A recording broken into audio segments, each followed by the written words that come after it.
बिस्मिल्लाहिर्रहमानिर्रहीम, अस्सलामुअलैकुम। Pakistan news 4K के साथ मैं हूं सना हुसैन। चलते हैं खबरों की जानिब। जजिस को किसी के खिलाफ ऑब्जर्वेशन देते वक्त एहतियात से काम लेना चाहिए। चीफ जस्टिस पाकिस्तान जस्टिस काजी फाइजी सखी सरबराही में 3 रुकनी बेंच ने साबिक वजीर आजम राजा परवेज अशरफ की अपने खिलाफ ऑब्जर्वेशन हज़फ करने की अपील पर समाअत की। सुप्रीम कोर्ट ने राजा परवेज अशरफ की अपील मंजूर करते हुए इस्लामाबाद हाई कोर्ट के फैसले से राजा परवेज अशरफ के खिलाफ ऑब्जर्वेशन हज़फ करने का हुक्म दे दिया। जस्टिस काजी फाइजी सा ने रिमार्क्स दिए कि जजिस को किसी की गैर मौजूदगी में इसके खिलाफ ऑब्जर्वेशन में मोहतात होना चाहिए। अगर जजिस को किसी के खिलाफ ऑब्जर्वेशन देनी है तो पहले इसको नोटिस करें। उम्मीद करते हैं कि जजिस किसी के खिलाफ रिमार्क्स देते हुए आइंदा एहतियात करेंगे। सुप्रीम कोर्ट ने कहा है कि परवेज अशरफ के खिलाफ इस्लामाबाद हाई कोर्ट के जज ने 2012 में सख्त ऑब्जर्वेशंस दी। नैब के मुताबिक राजा परवेज अशरफ के खिलाफ नैब इंक्वायरी में कुछ साबित नहीं हुआ।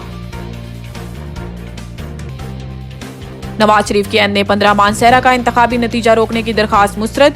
Chief election commissioner Sikandar Sultan Raja की सरबराही में 2 रुकनी बेंच ने NA 15 मानसहरा में नवाज शरीफ की उजरदारी दरखास्त की समाअत की। नवाज शरीफ के वकील इलेक्शन कमीशन में पेश न हुए, ताहम रिटर्निंग अफसर NA 15 मानसहरा ने अपनी रिपोर्ट इलेक्शन कमीशन में जमा करवा दी। रिटर्निंग अफसर ने अपने जवाब में बताया है कि हल्के का नतीजा फॉर्म 45 के मुताबिक मुरतब किया गया है। इलेक्शन कमीशन ने रिटर्निंग अफसर के जवाब के बाद कामयाब उम्मीदवार का नोटिफिकेशन रोकने की इस्तदा मुस्तरद कर दी। नवाज शरीफ के वकील ताखीर से पेश हुए और दरखास्त मुस्तरद न करने की इस्तदा की। ताहम इलेक्शन कमीशन ने नवाज शरीफ के वकील को दोबारा दरखास्त दायर करने की हदायत कर दी। अली अमीन गंडापुर के वारंट गिरफ्तारी जारी। अली अमीन गंडापुर के खिलाफ आजाद कश्मीर के इंतखाबात में ज़ाब्ता इखलाक की खिलाफ वर्जी का केस है। डिप्टी कमिश्नर डेरा इस्माइल खान को अली अमीन गंडापुर की गिरफ्तारी का मरासला जारी कर दिया गया है, जिसमें अली अमीन गंडापुर को 28 फरवरी को इलेक्शन कमीशन आजाद कश्मीर के रूबरू पेश करने की हदायत की गई हैं। याद रहे कि अली अमीन गंडापुर के खिलाफ दरखास्त वकील राजा जुल्करनैन ने 2021 के इलेक्शन के दौरान दायर की थी। तैयबा गुल हत्या की इज्जत केस। साबिक DG नैब पर फर्द जुर्म आयद करने का फैसला।